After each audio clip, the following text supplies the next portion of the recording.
I will never forget that cup of coffee.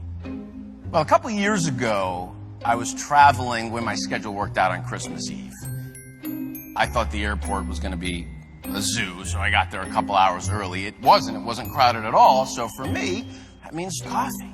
So I get down into my terminal, Terminal D, and I see the sign, I get in line, and so it's my turn to order. And I was greeted with this very warm and sincere welcome. This woman said to me, "Hi, my name's Lily. What's your name?" I said, "I'm Ryan." She said, "Ryan, what can I make for you today?" I said, "Well, I want a grande pumpkin spice latte." She said, "You want whipped cream on that, don't you?"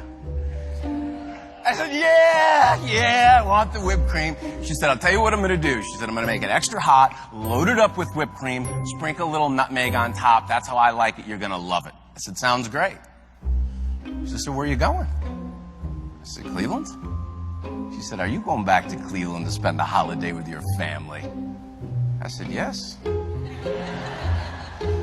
Now, at this point, I start looking around for the camera, right? I mean, I'm trying to get a latte. So I move down the line, and the conversation continues, and she's funny.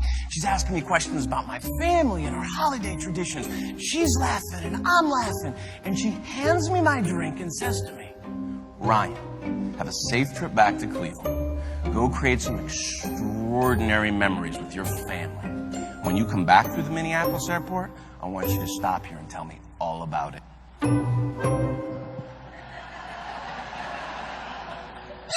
So I get my drink, I start walking away, and I stop and I look back at this woman, and I think to myself,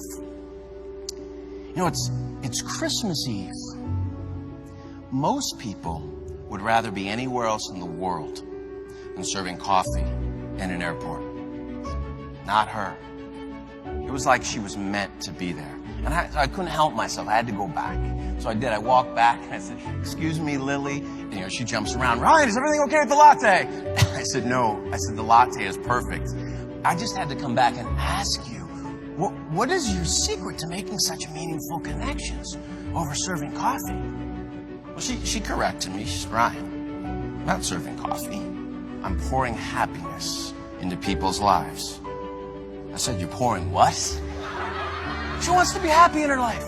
She wants to be around happy people. So she chooses, even on Christmas Eve, to smile, to have fun, to help people, to just be happy. It's interesting. When I met Lily, and she would have had no way of knowing this, but I was pretty heavy in the heart and had a lot on my mind. About 3 months before that holiday, I got a call from Mom.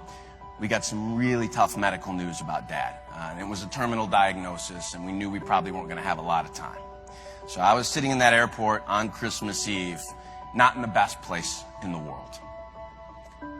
I will never forget that cup of coffee.